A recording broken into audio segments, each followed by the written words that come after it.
estamos ao vivo no podcast 181, aqui na subseção da UB Carapicuíba. Hoje nós temos a oportunidade, nesse episódio, de conversar com um dos maiores empresários do Brasil, o Fernando Mainoler, e inclusive vai poder falar algumas ideias que ele tem desenvolvido e também algumas dicas importantíssimas para você, colega advogado, e também para o público em geral. Também hoje teremos a oportunidade de conversar com a doutora Andréa Rose Pazello, que trouxe aqui o nosso querido Fernando Mainoler. É uma oportunidade única para a gente bater um papo e conversar sobre assuntos relacionados à política, ao mundo empresarial e também sobre as questões sociais que tanto afetam a nossa sociedade. É isso, Cido. Como que é a nossa entrevista hoje? Fala um pouquinho sobre os nossos convidados. Vamos lá, aproveitando, bom dia a todos que estamos assistindo. Começando então a apresentação pela doutora Andréa Rose Pazello, ela que é advogada militante da área civil, especialista em direito de família, sócia do escritório Pazello e Kissi Advogados Associados, é isso mesmo, doutora? Isso mesmo. Ela já com mais de 20 anos de experiência no ramo do direito e com uma conduta ilibada e integridade ímpar. Muito bem, gostei dessa parte aqui.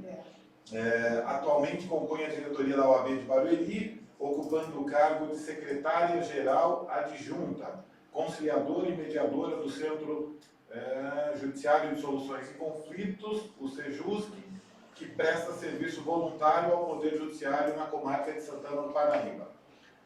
E por último está à frente da presidência da Associação dos Advogados Empreendedores, também lá de Barueri, é isso? Exatamente. Tem como propósito buscar a justiça àqueles que têm seus direitos ofendidos. Depois eu vou falar um pouquinho mais sobre isso. Ao lado da doutora Andréa, nós temos aqui, cadê a apresentação dele? O celular fechou.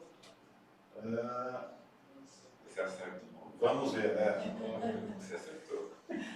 O doutor Paulo acertou? Acertou, um dos poucos lugares que eu já fui que a pessoa acerta meu nome de primeiro, hein? 50% então Já estamos indo bem.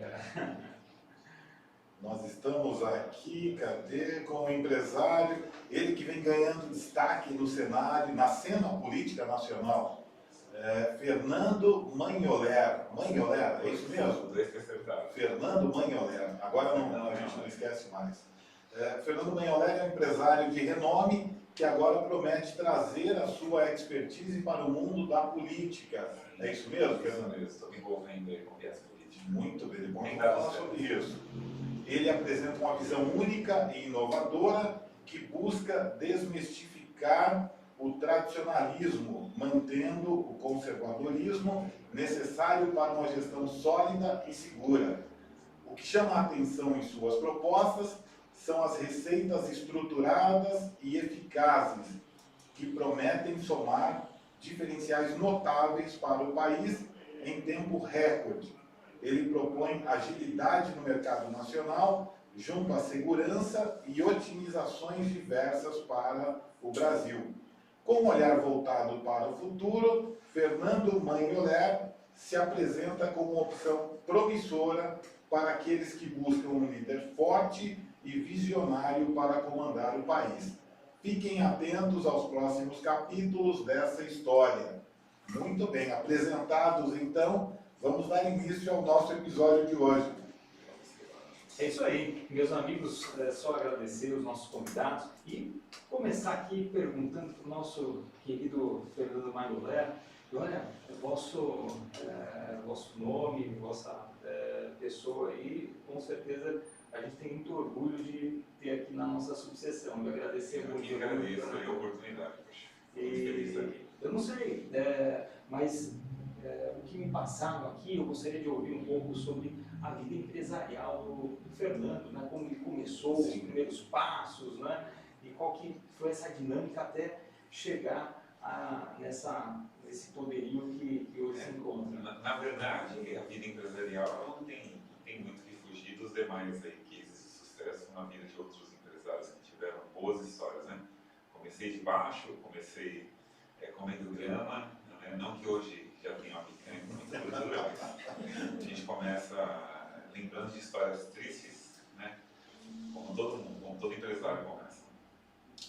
A gente teve momentos de dificuldade ao longo dos últimos, eu diria, dos últimos 30 anos, né? Eu estou com 43, para quem não sabe, e desde os meus 12 anos de idade, 11 para 12 anos de idade, na verdade, eu já trabalhava bastante, trabalhei no Ceasa, carreguei bastante caixa, trabalhei vendendo flores lá nas terças para quartas, se não me engano, ou segundas para terças e quartas para quintas, e, enfim, teve uma caminhada longa. Depois fui para o jornalzinho de empregos, que eram os antigos amarelinhos que tinha na Napa, não sei se existe ainda hoje, mas entreguei muito jornal, bastante tempo também.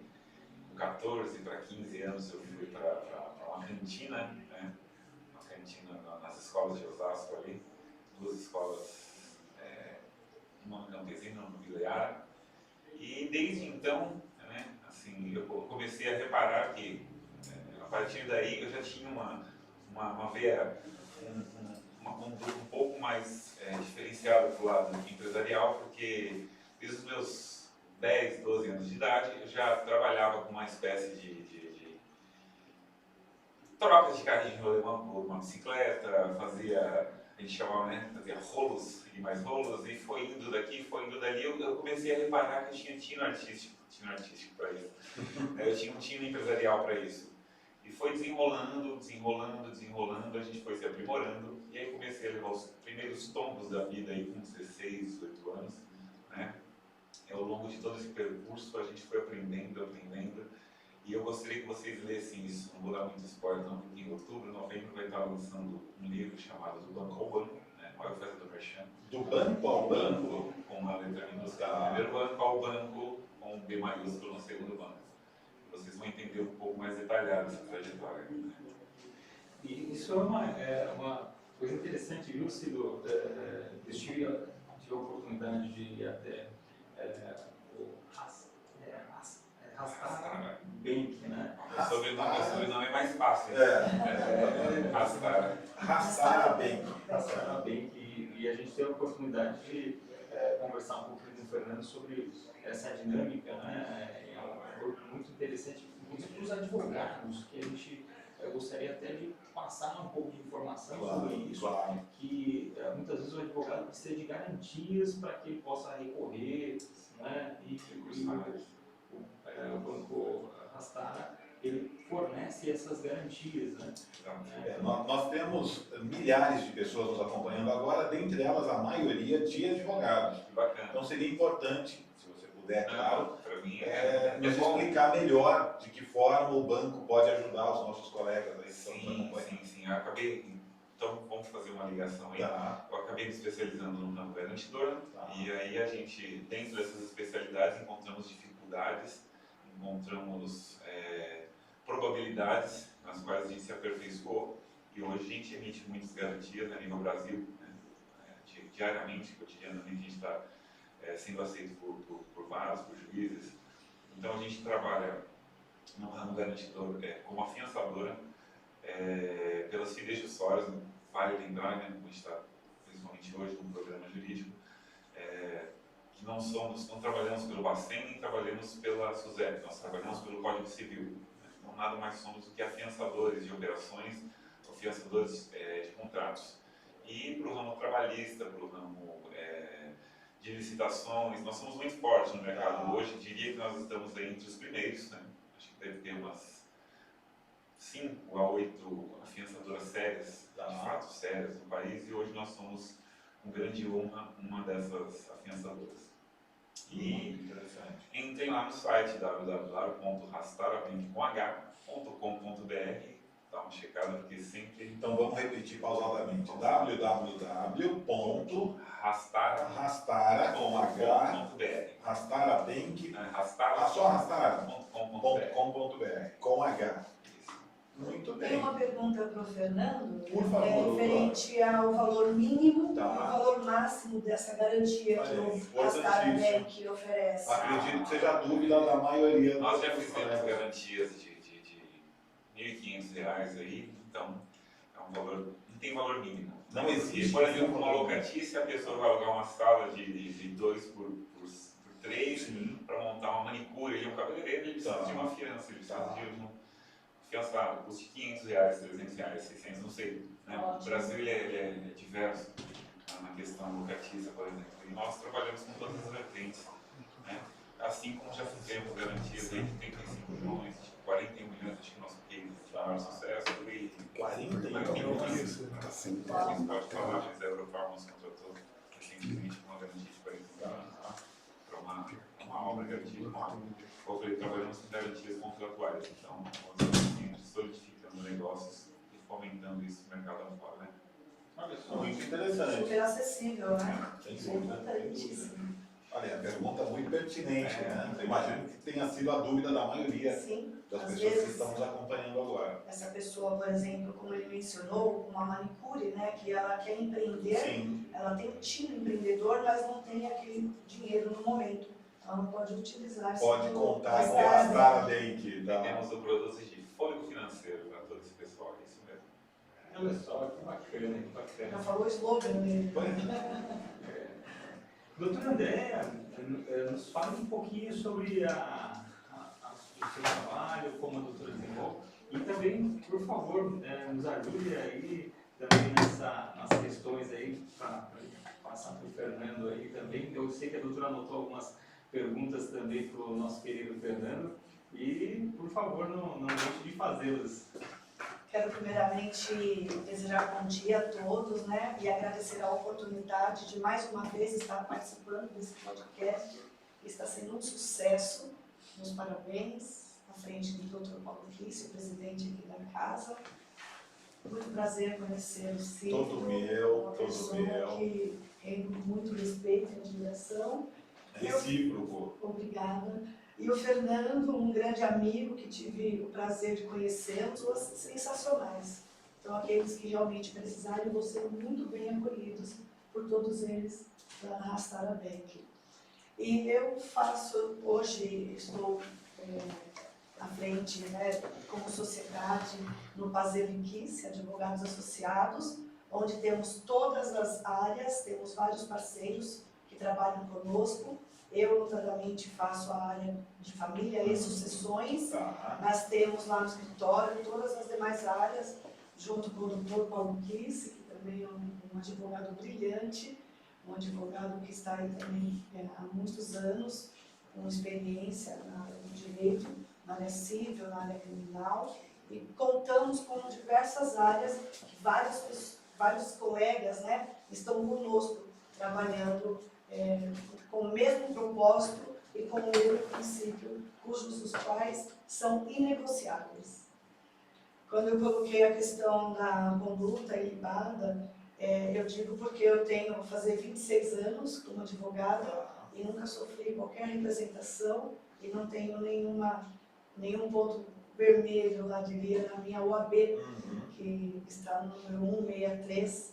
E alguma coisa, já estamos no número 500, então é um tempo aí considerável de estrada. Sem dúvida. E isso muito me orgulha, porque temos conhecimento, agora à frente da diretoria da OAB, temos conhecimento de algumas pessoas, né, que não estão trabalhando de acordo, o que não é legal e a gente não compartilha dessa situação.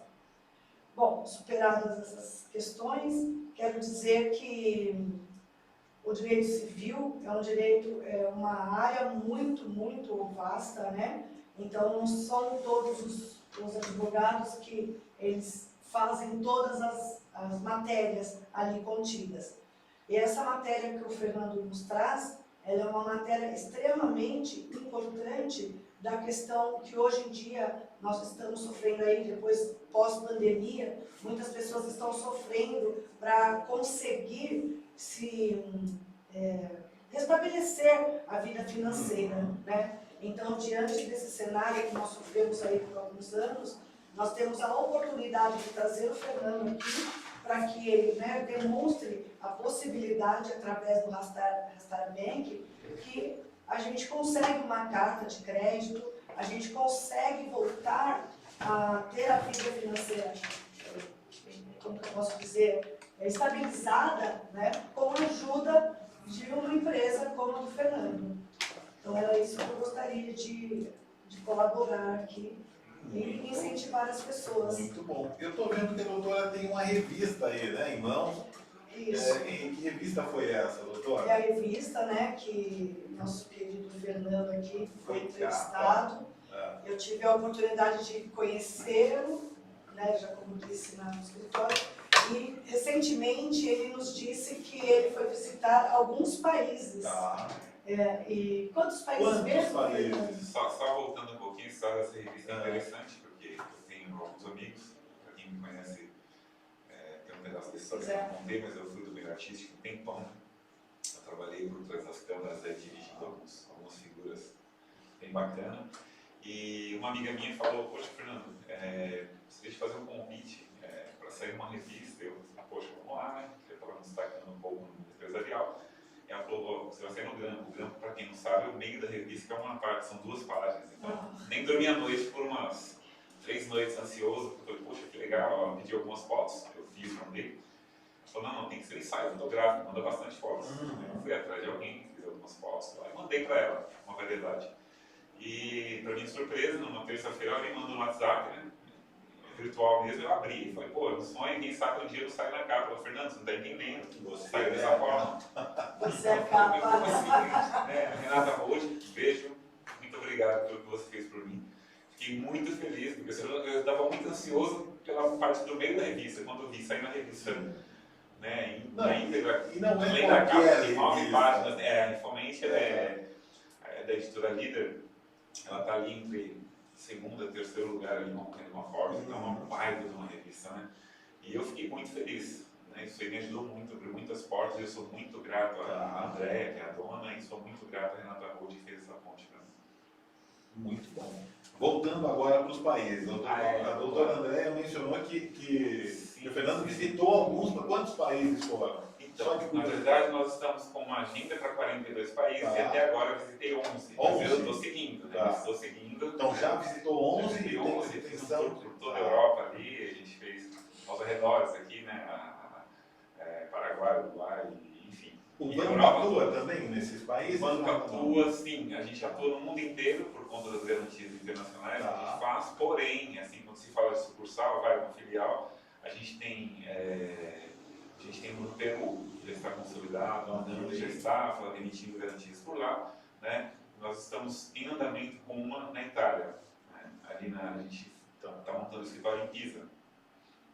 E aí eu fiz essas visitas, né, falando um pouco, não foi muito para a questão empresarial, foi mais para o viés político, eu tinha muita curiosidade, né? Eu me formei em administração, fiz uma pós-graduação para MBA em ciências políticas e não queria ser só mais um. E eu falei, poxa, se o que eu construí, né, a empresa que eu construí dentro do mundo empresarial pode me dar a chance de eu fazer essas visitas, por que não aproveitar e solidificar essas visitas em cima de algo um pouco mais tangível, não querendo desmerecer quem vai apenas para turismo, mas eu quis fazer uma coisa um pouco mais trabalhosa. Então eu peguei minha assessoria e falei, cara, vamos agendando, visita a visita, eu quero falar com figurões da política, se eu me formei, eu quero entender, eu quero buscar, né, em cima do meu portunhol, eu não falo inglês, eu falo portunhol, porque apesar de eu mandar bem no espanhol, ainda não é com excelência. E consegui marcar a agenda com alguns presidentes da República, né? Alguns aqui na própria casa, igual o PPK, foi na casa dele, que é o foco automático, um dos maiores economistas da história contemporânea japonesa, né? E vários outros autores também vocês da história, porque vocês vão ver um outro livro que vai estar lançando também, que é o segundo livro, vai estar muito próximo do outro, a gente está fazendo balançado com o banco, e em seguida o outro que eu vou falar depois, mas a princípio chama-se Plano de Governo. Plano de governo. Muito interessante. A gente tem aqui o Fernando que está fazendo história, né, já com essa posição que ele está ocupando, né, importantíssima. É interessante a gente ouvir essa questão do empreendedor, do empresário também, como ele pode falar um pouquinho dessa estrutura que ele tem, né, e como que isso pode estar auxiliando também os colegas que estão nos ouvindo, né? Sim. Fala um pouquinho dessa história também, Então, empresarial. a história empresarial, na verdade, como eu falei, a gente veio lá de baixo, foi construindo. Então, vou contar um pouco do que aconteceu, né, na questão do banco ao banco. Vai dar um pouquinho de lambuja nesse Por processo. favor. Por favor. Eu estou curioso aqui. Um período um tanto conturbado na minha vida, isso há mais ou menos 11 anos atrás, né, onde todos nós passamos perrengues aí. E acabei passando alguns dias no banco de uma praça, na Praça da República, né, por conta de dificuldades. Talvez hoje eu enxergue que foram dificuldades mais psicológicas do que de fato ela era. Eu via um monstro onde não existia tanto misticismo assim. E ali eu ficava pensando muito, poxa, eu tive esse sonho de montar um banco desde os meus 15, 16 anos de idade, igual eu falei quando eu tinha esse tino, eu falava, poxa, um dia eu vou ter um banco. Eu via a questão do Silvio Santos, quando o banco pana, eu falava, poxa, eu quero ser igual a ele, foi de lá, tanto que com meus 19 anos eu montei meu primeiro banco. Com 19 anos? E aí eu montei o Kenai, montei montei a empresa e a contabilidade falou para mim, Fernando, você vai levar uma multa, não pode. Eu falei, não, mas monta, eu quero assim mesmo. Ou seja, com 19 anos, Fernando já era proprietário de um banco. Você não pode montar porque esses canais são específicos, não vai passar na Receita Federal, enfim. Falei, tirar aqueles canais, coloquei alguns outros e mandei.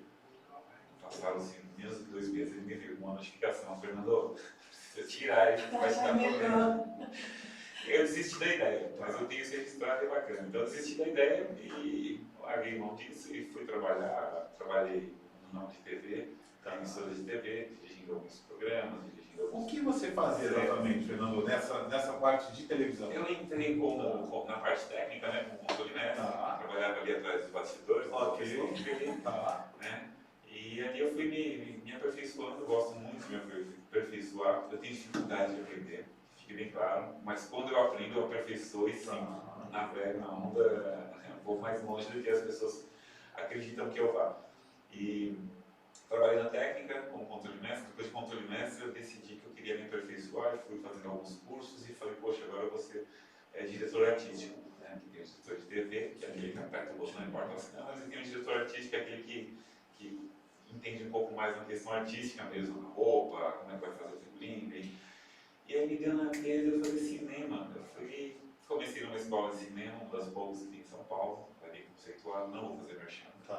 Mas aí eu acabei estudando lá, né? Me aperfeiçoei bastante, igual eu falei, tenho dificuldade em aprender algumas coisas, mas quando eu fui desmistificando e trazendo isso para dentro do meu universo, a gente aperfeiçoou. E o que aconteceu? Em menos de 2 anos eu montei minha própria escola de cinema. A gente tinha 26 professores lá, a escola ficava no Butantã, chamava Instituto Brasileiro de Cinema, e a gente teve um período bacana ali de vida.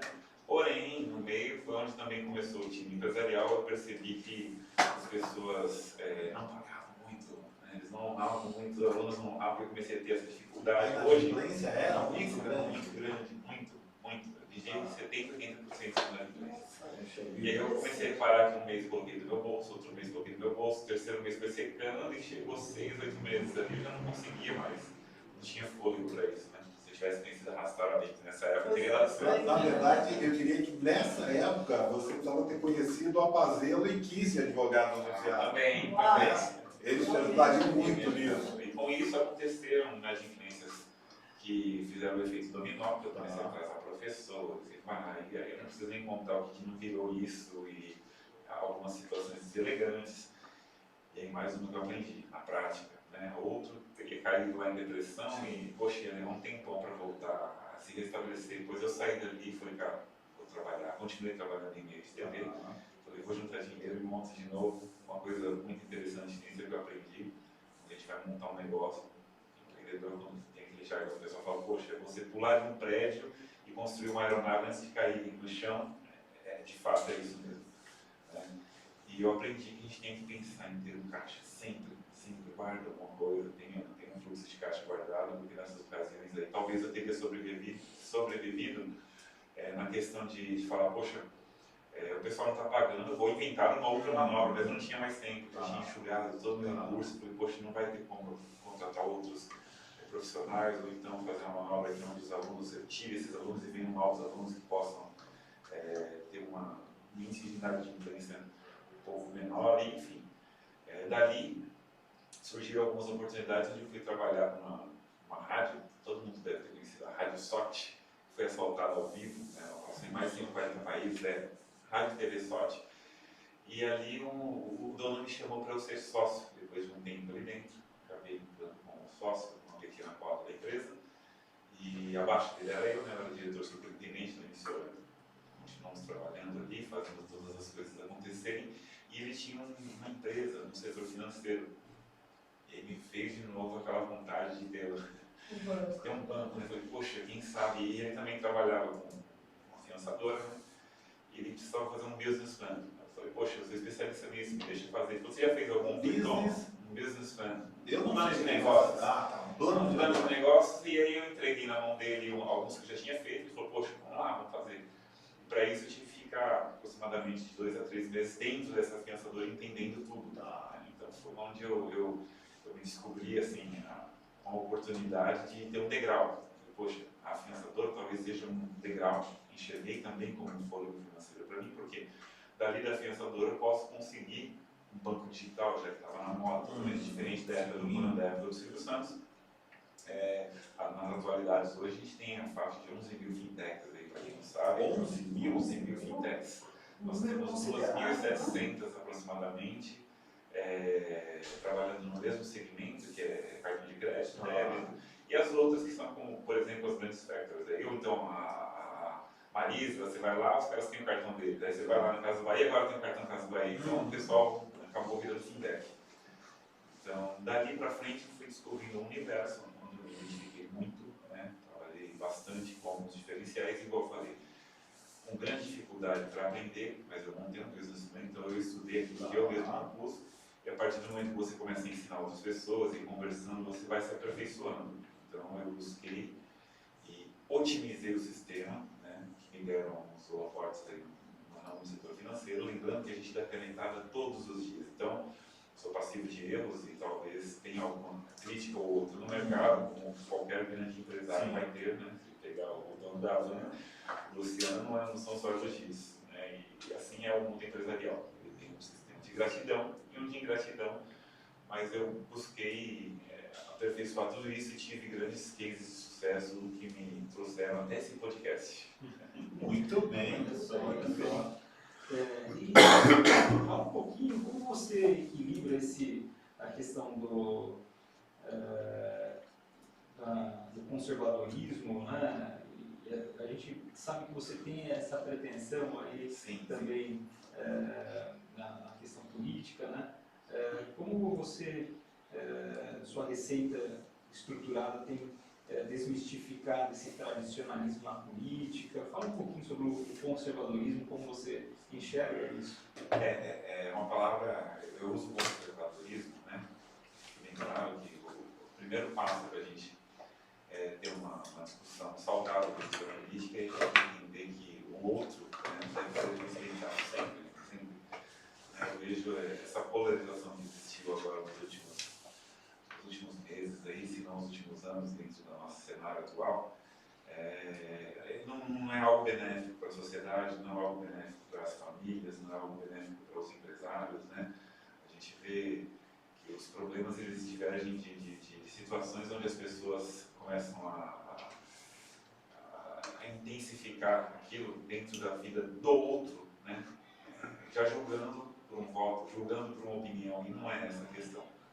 Então, quando eu falo da gente manter o tradicionalismo, é dentro de uma conduta familiar, lembrando que a questão familiar, ela não é aquilo que a gente acha que é, né?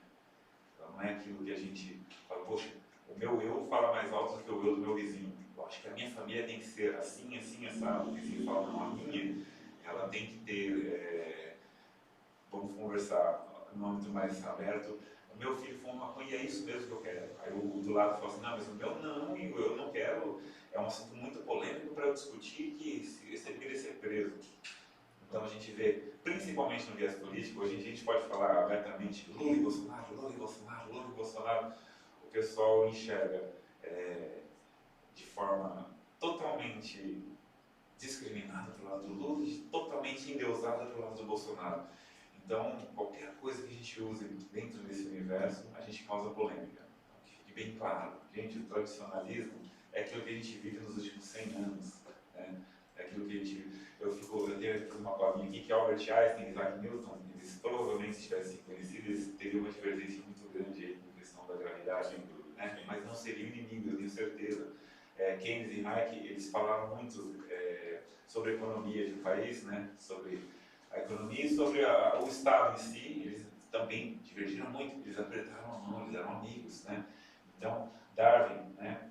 E Darwin, com a questão da evolução, muitas pessoas eram contra, ainda é hoje, né? Ainda é hoje no viés político, as pessoas batem muito de frente, nem por isso são inimigos, mas quando se trata da política contemporânea, a gente sai na rua e fala o nome de um dos dois que eu comentei aqui, pronto, é o motivo para você arrumar um emprego.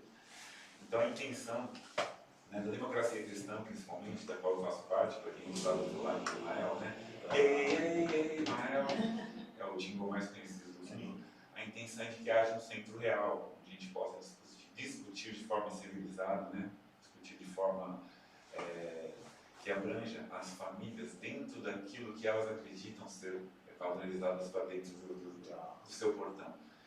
Então é mais ou menos isso, né? É a pacificidade real dentro de um cenário também real, que é aquilo que nós vivemos hoje. Muito legal, hein? Sido Muito interessante, pois é. Um pensamento que a gente valoriza bastante, né? A ideia do contraditório, né? Sim, o respeito, né? Como ele mencionou logo no início, o respeito ele é fundamental Com mesmo. certeza. Porque eu acho que quando há respeito, há uma oportunidade de ter essa harmonia entre as ideias diferentes. Sim. É verdade, é verdade. E pensando aqui, Fernando, quais seriam as suas propostas assim, específicas de segurança e otimizações diversas para o Brasil? Quando você pensa aí como empresário, né, também envolvido nessa questão política também, né, visitando aí vários chefes do poder executivo que já governaram ou que estão no governo, como que você vê essa possibilidade de proposta? Então, na verdade, é muito bacana essa pergunta, porque essas visitas que eu fiz a alguns países, temos muitos ainda para visitar, mas 11 países já são suficientes para a gente ter uma temperamental de saber como funciona. E o Brasil, vocês não têm ideia do quão grandes somos. O Peru, principalmente, foi um lugar onde eu fiquei mais tempo lá.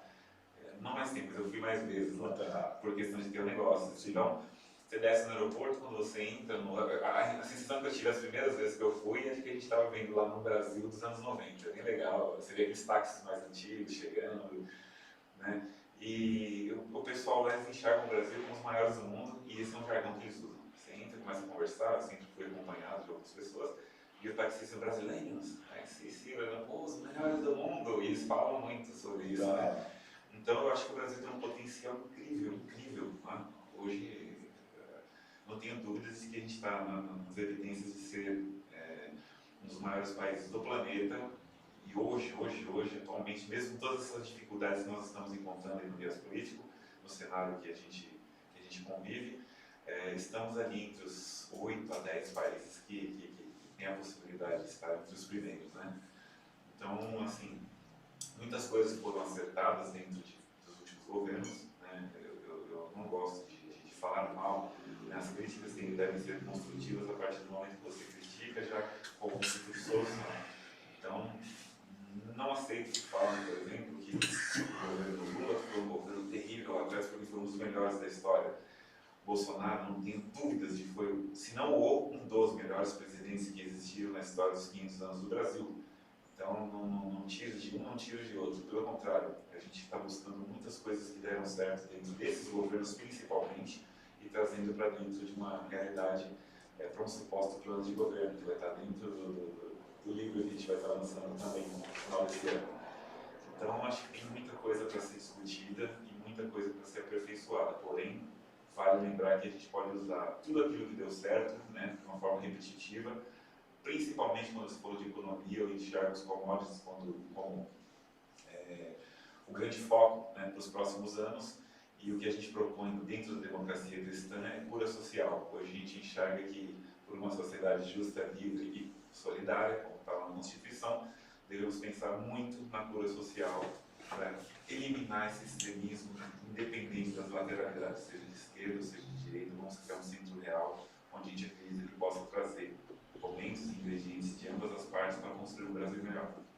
Legal, né? Muito. Que aula que nós estamos tendo aqui. E eu fico me perguntando às vezes, se até o doutor André pode nos ajudar aqui, eu não sei, será que o Brasil tem um espaço para o caminho do meio? Já dizia Aristóteles, né? Aristóteles dizia que os extremos eles são sempre ruins, né? Tanto aquele que deseja algo um extremo positivo como um extremo negativo, né? Os extremos sempre são ruins e a verdade, a justiça, segundo Aristóteles, ela caminha no meio, é o caminho do centro. Será que a gente tem espaço? Porque hoje a gente vê esse extremismo tão grande, né? E isso me preocupa bastante, né? A todos nós. A gente vai lá na nossa festa, às vezes, de Natal, Ano Novo, e a gente vê um extremismo, né, entre os nossos familiares. Eu não sei se a doutora, como enxerga isso, doutora? Foi até interessante, né, na questão da eleição, quantos familiares brigaram em grupos, né? Amigos romperam e continuam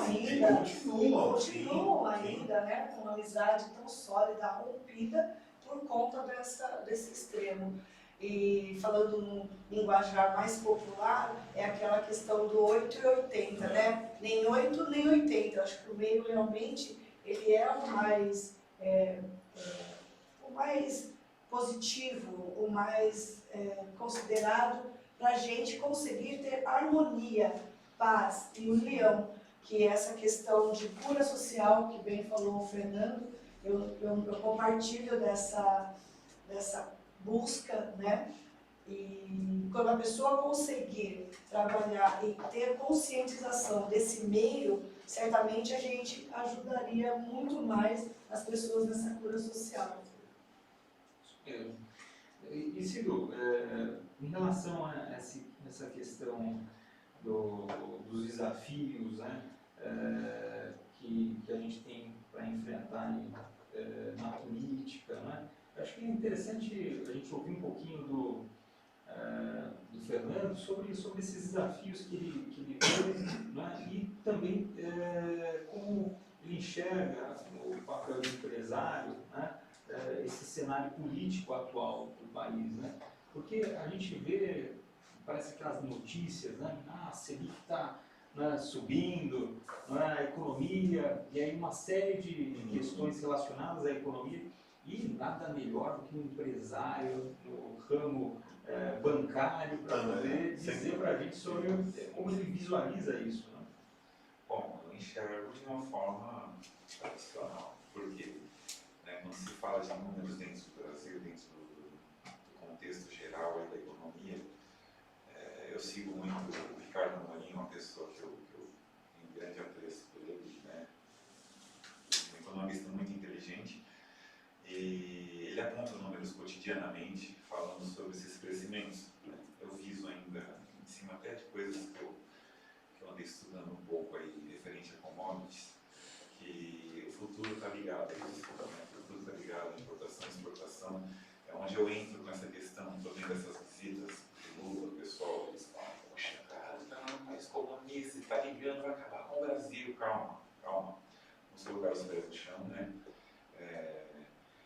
E aguardar os próximos cenários, porque a economia, a gente lembra que ela nunca vem de uma cesta só, né? O Paulo Guedes acertou muito, né? Tenho certeza que, como eu falei, nos últimos 4 anos aí, talvez tenha sido o melhor governo que o Brasil tenha visto nessa questão de números. Foi incrível os atos que ele seguiu ali dentro das estratégias usadas. Mas vale lembrar também que os números apontam, talvez, se não iguais, mas talvez superiores por conta de não ter tido Covid, não ter tido a crise dos atos internacionais aí com Bolívia, não ter tido toda essa questão de guerra dentro de um governo de 4 anos, então por isso eu enxergo às vezes o governo do Bolsonaro como heróico, né? Conseguir fazer o que fez dentro de toda essa conturbação política que houve nesses 4 anos. Porém, lembrando, o governo Lula acertou muita coisa dentro daquilo que eles fizeram nos 8 anos de governo Lula, provavelmente estará tentando repetir isso dentro do atual cenário. Então eu enxergo que é precoce a gente atacar, né? O Bolsonaro tinha 6 meses de governo, o pessoal atacando, falando isso. Calma, senhores, calma. Vamos aguardar, porque por trás de toda figura pública existe muita gente técnica trabalhando, né? Muitos economistas fortes, e a gente ninguém deseja que o Brasil seja afetado por crises. Então eu acho que seria precoce da nossa parte julgar ou equalizar essa questão empresarial em cima de um ato ou em cima de uma única visita, embora isso mexa muito com a bolsa, né? Eu acho que a gente tem que aguardar um pouco. Esse é meu ponto de vista. Vamos aguardar um pouco mais. E, Fernando, qual é a sua visão do futuro do Brasil e como você pretende contribuir para alcançar esse futuro, essa visão? Como que você... É muito difícil, né? É muito, muito, muito difícil. Eu estou dentro de um partido hoje, né? Um partido que vem crescendo bastante, apesar de ter perdido cláusula de barreira por questões adversas, né? A democracia cristã está presente no mundo inteiro, não tem absolutamente nada a ver com religiosidade. A democracia cristã usa o viés de princípios cristãos em cima daquilo que deu certo. Vale lembrar que é isso que a gente busca dentro do cenário político, né? Isso é ser um centro real, né? Pegar as coisas que deram certo, criticando as que deram errado, de forma a otimizá-las, trazendo elas para dentro do cenário. Poxa, deu errado por quê? Né? Só deu errado, não presta. Não, deu errado, vamos ver por quê. Poxa, nessas visitas que eu fiz a outros países, muitas coisas deram errado lá fora. Na Itália, o pessoal falou, poxa, o país melhorou. Eu vi muita coisa que eu não gostei, que eu não traria para o Brasil. Eu falo, poxa, o Brasil tem mendigo lá, deitado nas praças lá, também tem. Também tem, e eu filmei, inclusive, se vocês quiserem depois dar uma olhada no Instagram. Eu tenho filmagens lá, onde eu acabei passando, falando, a gente tem pobreza aqui também. Então, funciona dessa forma. Essa questão de otimização para um país, ela é muito séria, porque o centro real, ele é neutro. O pessoal paga para ver uma pessoa se degladiando em cima do palco lá, né, no UFC, mas ele jamais pagaria para assistir uma palestra lá do doutor aqui que vai dar uma palestra. Não vou pagar. Não é um cara especialista, está dentro da ordem ali com muita coisa para ser fomentada e apresentar. Então o pessoal gosta o povo em geral parece que gosta de ver o circo pegar fogo ali. Então o centro, né, aquele cara que quer pacificar, ele tem um pouco mais de dificuldade do que o extremismo. O extremismo jogou uma pedra, o pessoal, agora vai dar briga. E isso é cultural, a gente vinha da escola, né? Todo mundo estudou na escola, onde quando tinha briga, todo mundo corria para ver. Falou, vai ter aula amanhã de matemática, vai ter prova. Poxa, vou ter que forçar. Então funciona dessa forma. E até aproveitando a deixa, então, eu queria ouvir do Fernando, como é que você pretende, se você está preparado primeiramente, e como é que você pretende lidar com possíveis críticas e até mesmo resistências com relação às suas propostas políticas. Isso já existe, né? Já existe? Já, porque assim, a partir do momento que você se torna uma pessoa pública, as pessoas começam a apontar coisas que você cometeu lá atrás, você nem lembrava mais, mas vem. E assim, difícil. Por isso que eu falo, eu vejo às vezes as pessoas, né, se degladiando ali, atacando um ao outro, em coisas que você fala, o pessoal do lado atacando fogo. Gente, se você quer ter sucesso, vai e faça o que tem que ser feito, né? A gente tem que fazer o que tem que ser feito, independente das críticas. Eu recebo muitas críticas, algumas construtivas, mas a maioria delas são ataques, e é normal. E nem comecei ainda a jornada, né? Eu estou debaixo da democracia cristã ali, com todas as defensorias e aproveitando para surfar na onda do Emael, que é um dos políticos mais incríveis que eu já conheci, que eu falei, conversei com muitos. Amanhã, por exemplo, à tarde, tem um café, creio que vai ser maravilhoso, com o Michel Temer, grande juiz, um dos grandes juízes aí no Brasil, vice-presidente.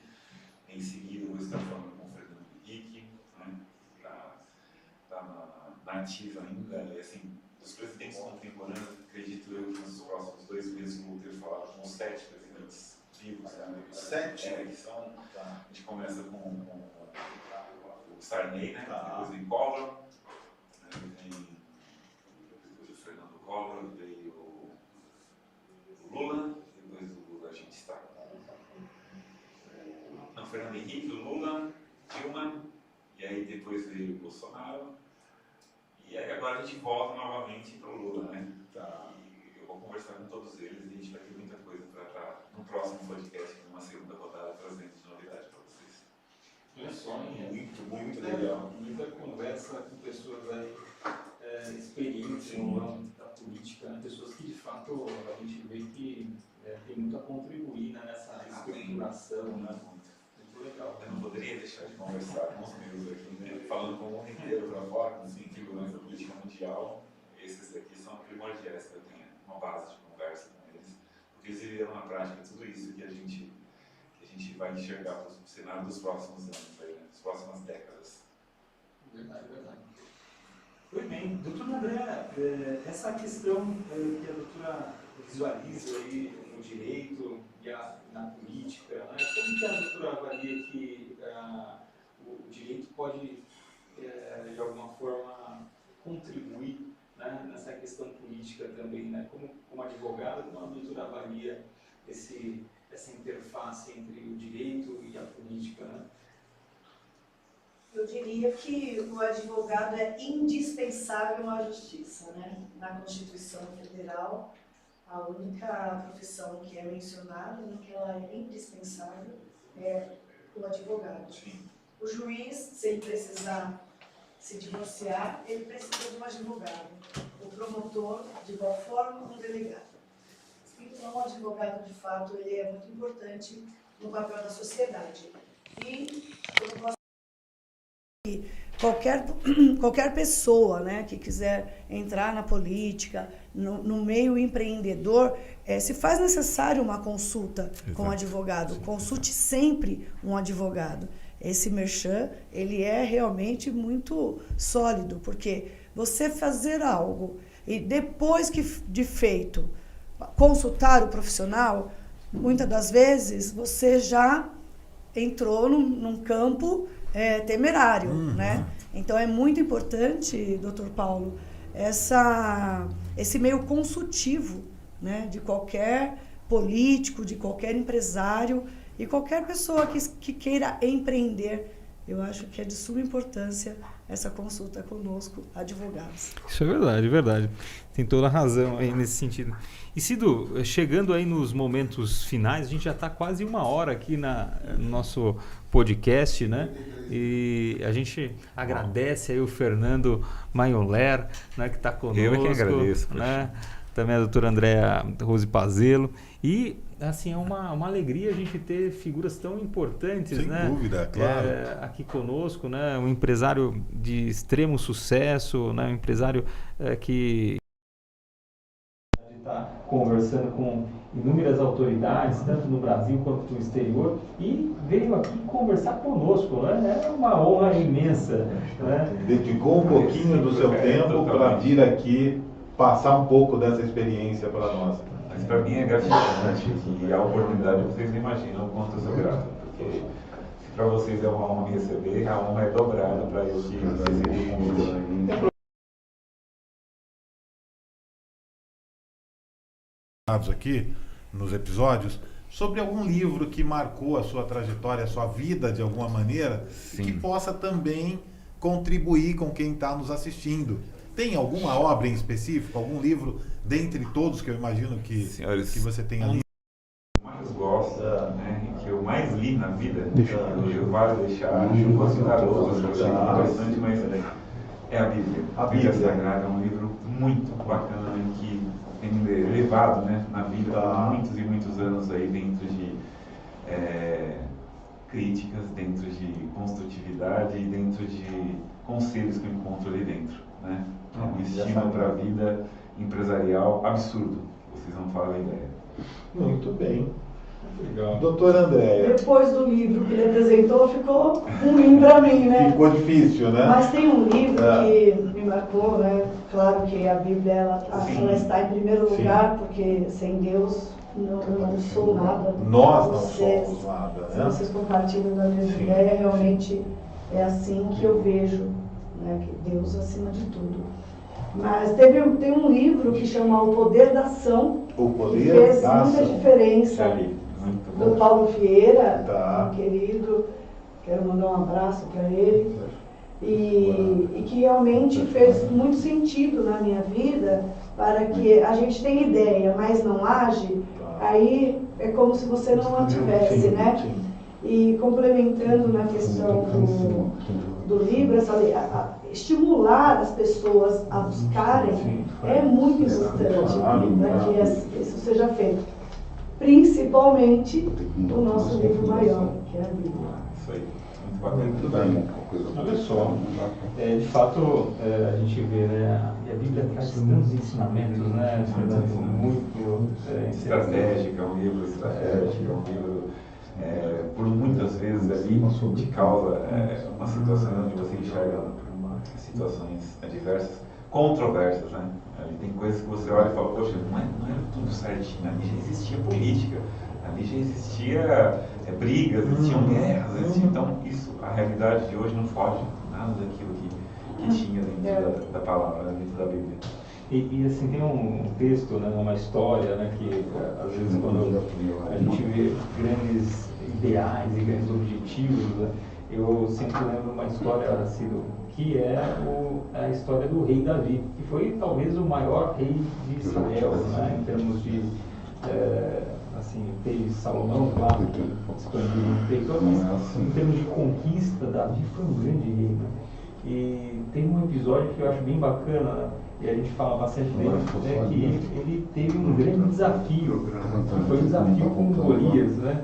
E achei interessante aquela passagem, viu, Fernando? Porque às vezes a gente tem, às vezes alguma situação, o importante é que a gente tenha Golias na vida, porque senão a gente nunca vai conseguir superar esses desafios, né? Vezes que a gente enxerga mais de um, poxa, do que 3, 4, manda um só. Eu tô só com um estilingue, né?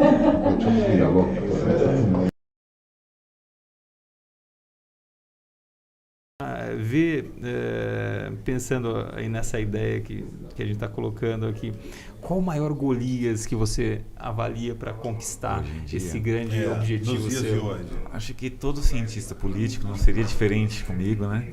A gente tem o desafio de propor algo que possa mudar a história do Brasil. E isso é muito, muito difícil. Talvez seja o maior dos Golias, porque a gente... as pessoas comuns que andam ao nosso lado dia a dia, elas às vezes acreditam em você, mas as outras pessoas que não te conhecem muito bem acabam olhando e falando, cara, esse cara não vai chegar, ele não tem time para isso, ele não vai ter força para chegar até lá. E então o maior Golias que eu enxergo hoje em dia é conseguir consolidar a minha carreira, né, dentro de um viés político onde eu possa somar com algo que traga diferença de fato, não ser mais um. Então esse é o maior Golias que eu enxergo hoje. Que legal, bacana. Bom, Eu infelizmente... vou fazer a mesma pergunta para Tá, a doutora por Andréa favor, Rose, por favor. Qual o maior Golias que ela vê aí em termos de dificuldade para tanto na carreira como na vida? Como que a doutora avalia isso? Eu vejo o maior Golias seria o acesso, dar oportunidade para as pessoas, porque as pessoas de baixa renda, as pessoas necessitadas, muitas das vezes, elas não têm oportunidade, não têm acesso. E o grande Golias é de passar essa informação para as pessoas que tudo é possível, que é a pessoa que quando de fato ela quer, ela pode, ela consegue. A história do Fernando, ela enalteceu, né? Muito, eu admiro, já o conhecia, já o admirava, estou admirando muito mais depois de saber mais nuances, né, da vida dele. E eu acho que é isso, esse gigante da pobreza, né? Eu tenho muita vontade de erradicar essa pobreza, ajudar, porque, claro, é uma coisa muito grandiosa, mas estou disposta a buscar lá o meu estilingue para tentar ajudar e mover a igualdade entre as pessoas. Maravilhoso.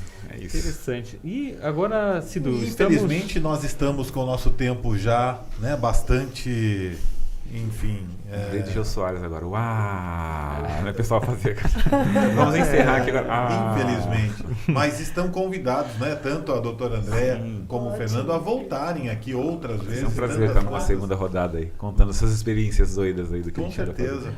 E aí eu queria aproveitar a doutora Andréa para que ela nos deixe as suas considerações finais. Uma palavra para quem está nos acompanhando, uma mensagem, o que a doutora quiser falar. Olha, eu quero fortalecer essa última questão, porque está ardendo no meu coração essa vontade de ajudar Tá. as pessoas que não acreditam, como o Fernando. Eu também tive muitas dificuldades, tive uma situação bem caótica na infância, venho de uma infância bem pobre, e ali eu nunca deixei de acreditar, acima de tudo ter fé, né? Saber que Deus é para todos. Quando nós nascemos, nós já temos a mesma bênção, que é você nasceu, é filho de Deus. E quando eu penso, eu sou filha de Deus, então eu posso me sentar à mesa com Ele e tudo posso naquele que me fortalece. É essa mensagem que eu gostaria de deixar. Muito bem. Doutora, tem Instagram? Quer deixar o contato para quem está nos assistindo? Acompanhar? Nós estamos providenciando o Instagram do escritório, que vai Ok. ser Pazelo Equice Ok. Advogados, mas enquanto ele não está no ar, eu tenho o meu pessoal, Tá. que coloco algumas coisas, é Andréa Rose Pazelo. Andréa Rose Rose Pazelo, com isso. S? Com S, Tá, exatamente. então, Andréa Rose Pazelo. Isso, o meu Pazelo. Instagram. Ok. Muito obrigada novamente pela Imagina. oportunidade, Dr. Paulo. Obrigado, Obrigada. doutora. Cid, e obrigada, Fernando. Fernando. Por Agradeço. favor, suas considerações finais Vamos também. lá. Bom, pro mundo empresarial aí, eu deixaria uma notificação a todos que acreditam em si mesmo, principalmente a juventude que quer empreender, tenha resiliência. Ponto. Resiliência, resiliência e resiliência. O empresário não quebra uma, não quebra duas. O empresário que nunca quebrou, não vou dizer que não é um empresário, porque hoje em dia a gente... Eu coloca conheço alguns, viu, Fernando? eu conheço, a inclusive gente coloca- aqui mesmo na UAB nós temos alguns que nunca quebraram, então Não. ainda não tá batizado. Não. Porque o empresário que quebra algumas vezes, ele sabe das dificuldades, ele tem um pouco mais de expertise. Então tenha resiliência e não desista por ter quebrado uma ou duas vezes não, porque uma hora dá certo. E pro viés político aí, pro mundo daqueles que estão tentando entender o que o Fernando anda aprontando aí no meio político, aguardem e saibam que o principal legado que eu gostaria de deixar é: não existe nada de saudável no extremismo, não existe. Então fujam disso, caiam fora dessa e começam a entender o mundo com uma ótica um pouco mais abrangente e tentem buscar um pouco mais de entendimento, respeitando aqueles que estão na ponta, porque você estar à frente de um país não é nada fácil, né? Onde quer que seja. Eu estou falando isso só de presidência da República, não. Qualquer autoridade, segundo a Bíblia, é aquela que nós devemos respeitar, e hoje eu entendo por quê. Eu entendo porque estar à frente de qualquer trabalho é muito difícil. Então, respeitem e aguardem os próximos passos, que logo estaremos aí propondo algo inovador para o mundo político no país, tá bom? Muito bem. Um grande abraço a todos. Deixa novamente, por favor, o site do banco para quem tiver interesse em contratar os serviços. .rastara.com.br. Rastara com H. Com H. Tá. Instagram tem? Instagram tem o @Fernando Manholer Oficial. Fernando Manholer Manholer Oficial. Oficial. Isso. Bacana. Muito bem, doutor Paulo. É isso aí, né? Agradecer os nossos convidados, né, Cido? Foi um momento único que a gente teve a oportunidade de conhecer ainda mais o Fernando Manholer, né? Também a doutora Andréa Rose Pazelo, que é uma querida nossa aqui da nossa região, e tenho certeza que esse podcast foi muito bacana, e vamos deixar convidado, né, o Fernando, a doutora Andréa Rose para outras oportunidades. Próximo episódio, né? com certeza. Com certeza. Isso aí. Meus amigos, agradeço a todos aí, um forte abraço e fiquem com Deus.